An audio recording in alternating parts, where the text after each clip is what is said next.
հիմա այս իշխանության հետ ինչ որ առումով քաղաքական էս ազգային ժողովի շրջանակներում համագործակցում եք, դա ընդունելի է ձեզ համար։ Նարեկ ջան, տես, եթե քո ասած սկզբունքային տեսանկյունից լինի, ես որևէ մեկի հետ, որ ոչ նախկին,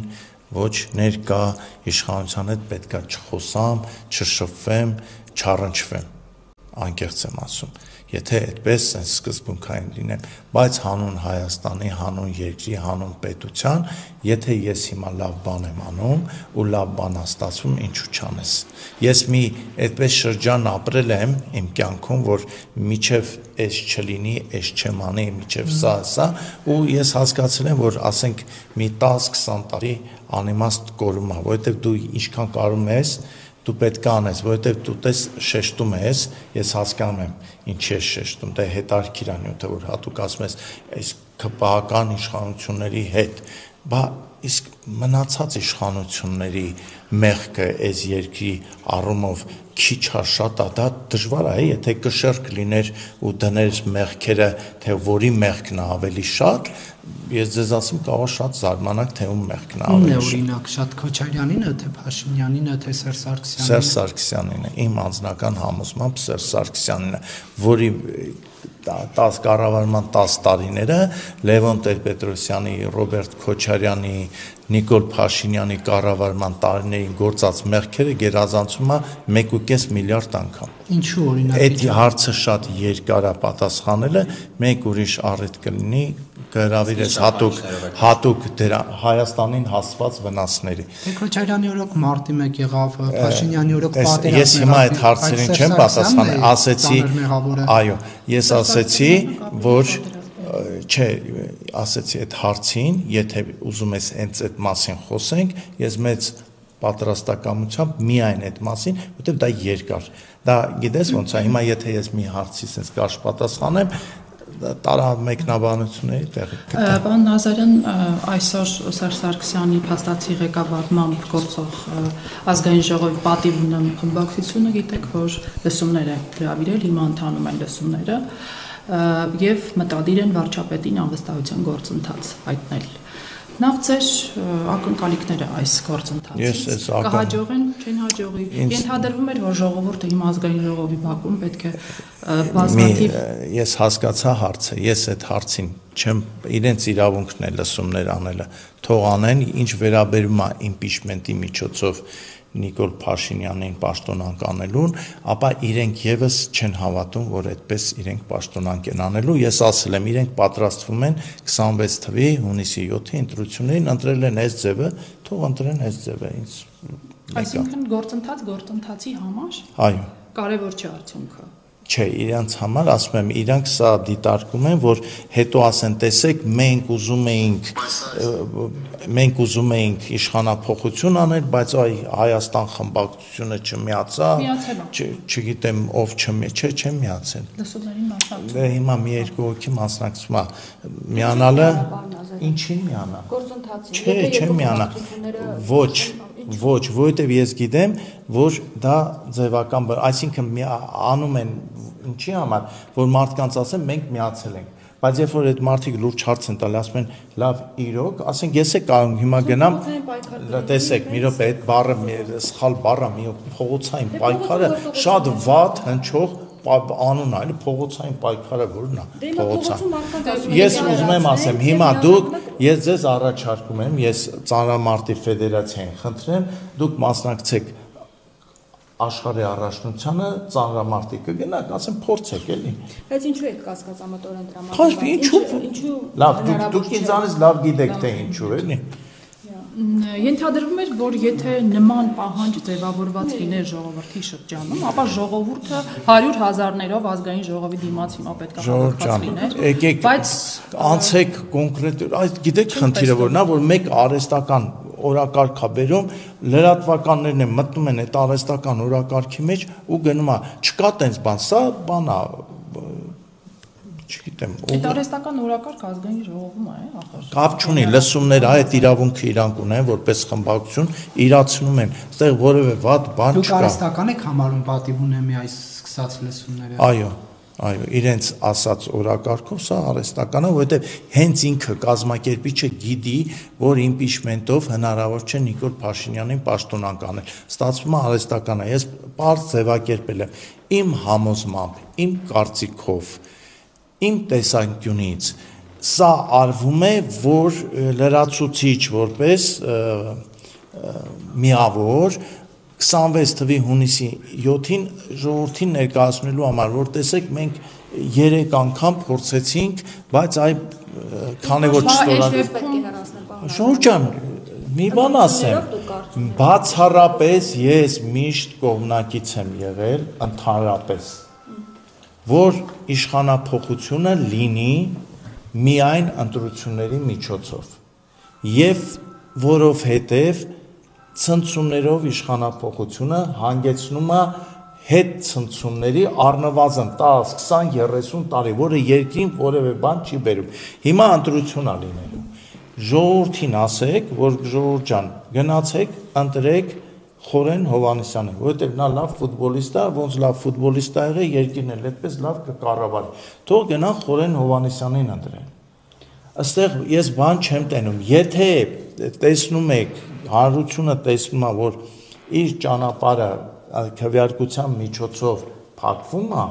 առաջանում է այլ ճանապարհ իշխանափոխության համար եւ դա լինում է այսպես կամ այնպես։ Բայց դուք ասում եք փողոցային պայքար անունը մի ասեք կամ ճիշտ ձևակերպում չի եւ այլն, բայց դուք էլ եք պատերազմից հետո փողոցային պայքարի մասնակցել։ Դա փողոցային պայքար չի, դա բողոքի գործողություններ է։ Պատասխան եք տալու։ Դա բողոքի գործողություններ է, որին չի, ես ասում եմ, մի ասեք փողոցային պայքար, որտեղ փողոցայինը դա վատ է հնչում։ Բողոքի հա, ասում եմ այդ տերմինը մի, ասում եմ բողոքի, այո, ես ասել եմ, որ պատերազմից հետո, Էրմին եմ բրթելով բերեց էսկո, հա, պատերազմից հետո ես ասել եմ ու գտնում եմ, որ շատ ճիշտ եմ ասել, որ Հայաստանին պետք է նոր իշխանություն։ Իմ ասածներից ես չեմ հրաժարվել, հիմա էլ չեմ հրաժարվում։ Վերադառնալով ձեր այն ասացին, արդյոք այդ պահանջը չպետք է ժողովուրդը նաև ձեր կողմից։ հրաշք տեղի ունեցավ, ժողովուրդը որոշեց, որ մենք այս ներկա պնակից ընտրում ենք այս ներքին։ Հիմա ուրեմն ինչ-որ ուրիշ խորքային լուրջ խնդիր կար, չէ՞։ Այս ժողովրդին չէր ասում, որ Արցախը ճանաչվելու Ադրբեջանի կազմում այդ ժամանակ։ Շատ վատ էր անում, իհարկե շատ վատ էր անում։ Ինքը մի անգամ ազգային ժողովում ձեր հարցի պատասխան տվեց, որ ես մտածում եմ այնպես, ինչպես ասենք 99%-ը եւ դա վատ էր, հետո ասենք հասկացա, որ դա սխալ է եւ ուղղվեց։ Այսինքն մեղք չունի։ Հիմա ես բանն եմ, կաթողիկոսն եմ, Չէ, ձեր թե դիտարկմամբ, Միքայել հրեշտակապետն եմ։ Պարոն Նազարյան, վերադառնալով ձեր այն Մեղքերի քննությամբ չեմ զբաղվում։ Որ ընդդիմությունը խորհրդարանական ընտրություններից առաջ փորձում է process-ը Հա, ճիշտ են անում։ Հա, լավ են անում, բա քաղաքական ուժ են, բա պիտի անեն, բա։ Այդ դեպքում ժողովուրդը ինչու պետք է 26 թվականին ձայն տա նորից այս ընդդիմության, այսինքն ակնկալիքն այն ընդդիմության, որ ժողովուրդը ձայն կտա, կասի գնա եւս 5 տարի փորձի հեռացնել։ Ժողովրդին միշտ մի մեղադրեք, էլի ժողովուրդը ամեն մի քաղաքմենն չի, որ մի իդեալական քաղաքական ուժեր ունենք։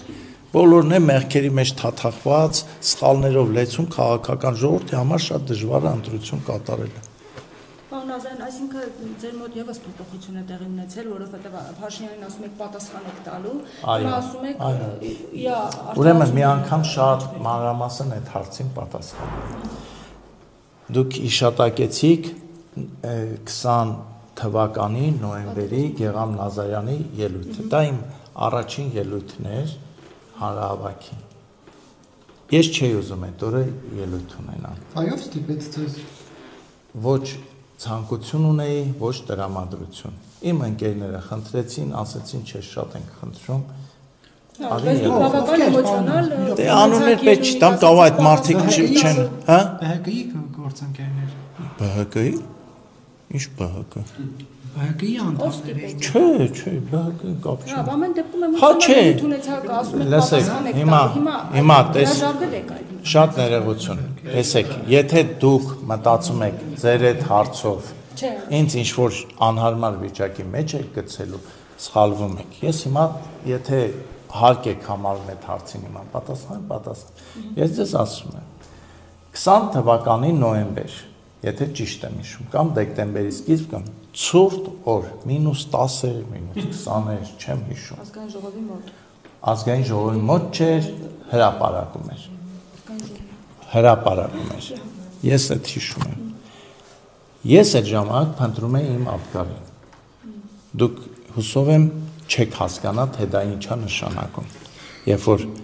մարդը փնտրում է իր որդուն, իր 18 տարեկան երեխային։ Ու հետո ասում են, գիտես դու պիտի ելույթ ունենաս։ Ես ասում եմ, չէ, հետո նորից են զանգում, ասում են հանուն երկրի, հանուն եւ այլն ուժ գտի արի։ Ես գնում եմ։ Հրապարակում մի 200 հոգի մարդ կար։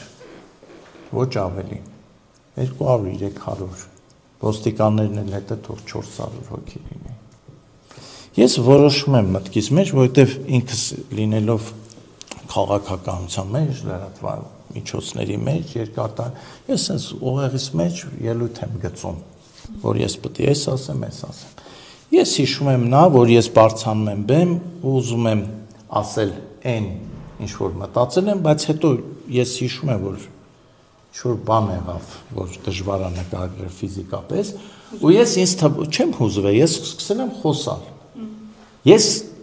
ինչ եմ ասել, ես իմացել եմ միայն հետո, երբ որ մի կերպ հասա 5-րդ ալիքի ստուդիա կամ խմբագրություն, ոնց են ասում, եւ Հարություն Հարությունյանի հետ իմ ելույթը նայել եմ, նոր եմ ես ինձ թվացել էր ես խոսել եմ 2 կամ 3 րոպե։ Ես խոսացել եմ 18.5 րոպե։ Այդ ելույթից հետո Հայաստանում քաղաքական կյանքը փոխվեց։ Մարդիկ հազարներով դուրս եկան փողոց։ Ու դա նպաստեց, որ Հայաստանում լինի արտահերթ խորհրդարանական ընտրություններ, որի միջոցով ձևավորվեր նոր ընտրություններ։ Այն ինչ ես արել եմ, ասել եմ, կրկնում եմ, ստորագրում եմ տակը ու աշալ ես որ ուզենայի այդպիսի ելույթ գրեի, չէի կարողանա գրել։ Այսինքն այդ ելույթի հեղինակը ես չեմ։ Պարզապես այդ ելույթի ֆոնին այս լոյալ վերաբերմունքը Նիկոլ Փաշինյանի եւ ԿՊ-ի նկատմամբ Նարեկ ջան, ուրեմն ԿՊ-ի նկատմամբ լոյալ վերաբերմունք գոյություն չունի, բայց Եղամ Նազարյանը 20 թվականի նոյեմբերին ու դեկտեմբերին պատերազմի մասին եւ միջ պատերազմյան իրադարձությունների մասին ուներ 2% ինֆորմացիա, հիմա ունեմ 43% ինֆորմացիա, որի ընթացքում ես իմացել եմ բաներ, որ գտնում եմ, որ հիմա ես դա հրապարակային ասեմ, ավելի եմ բորբոքելու իմ նման ծնողների վերքերն ու վշտերը եւ ձեռնպահ եմ մնում բարձրաձայնելուց, բայց իմ մեջ փոփոխությունը պետքա շատերի մտածելու տեղիք տա, թե այս մարդը ինչու է այսպես վերաբերվում, այսպես խոսում, այսպես մտածում, բայց դրանով ես ասել եմ, ելի եմ ասել, Նիկոլ Փաշինյանը ասում է, որ դա այդպես չի, ես ելի կրկնում եմ, որ դա այդպես է եւ Նիկոլ Փաշինյանի գլխավոր մեղքը ու մեղավորությունը կայանում է նրանում, որ նա ինչպես մտածել էր 22 թվականի Վարդենիսի ջերմուկի պատերազմների հետո ինքը պարտավոր էր այդպես մտածել 18 թվականի առնվազն հունիսի 15-ից հետո։ Բայց այդքանով հանդերձ նա ավելի անմեղ է։ Այո։ Այո, անհամեմատ 1.5 միլիարդ անգամ։ Պարոն Ազյան, եւ այս նախագծի հետ կապված կարծում եք ծնողները համաձայն կլինեն։ Ուրեմն եթե ասեմ ծնողները, որ ասում եք ծնողները, ուրեմն 44 օրյա պատերազմի առնվազն 8000 ծնող կա։ Ես հիմա ինչ իմանամ այդ 8000 ծնողից ով ինչա մն։ Մեկը ասելու է ինչու սեպտեմբերի 27-ը չի, մեկը ասելու է ինչու նոյեմբերի 9-ը չի։ Մի խումբ կա իրանց ուղղորդելու են, ասելու են Գեգամ Նազարյանի դեմ գրառումներ արեք էլի, գրեք որ նա բան արել էլի, չգիտեմ, անարգելա որդու հիշատակը, ոնց որ անդադանում են։ Ու ես ձեզ ասեմ, Նրանք, ովքեր մտածում են, ես չգիտեմ ով է այդ ծնողներին ու որդուն, իրանք սխալվում են, իրանք պատասխան են տալու ու դաժան պատասխան են տալու իմ որդու հասցեին արած յուրաքանչյուր արտահայտության համար, ես սա ասում եմ պատասխանատվություն։ Պարոն Ազարյան, գնահեք, որ ասում եք 20 թվականի պատերազմից հետո ձեզ ստիպեցին ելույթ ունենալ, հա։ Չստիպեցին, խնդրեցին։ Բայց ստիպել բառը Ասեցի խնդրեցին, ստիպեցին, ստիպելը դրական իմաստ կա, որ մեկը ընկած ալինում ստիպում են, ասում են, չէ, դու պետք է վեր կենաս։ Ընդդիմությունը այդ պահին, հա, դաշնակցական, քոչարյանական, հանրապետական Այն ժամանակ խառը ինչ որ բան էր, տազյոթի շարժում էր։ Օգտագործեց, հա, իր քաղաքական նպատակների համար։ Ես չեմ կարծում, որ բոլորը ընդհակառակը կարծում եմ, որ 90%-ը չի օգտագործել ու իմ նման sense սրտացավ մարդիկ են։ Առաջարկել են ելույթ։ Չէ, հիմա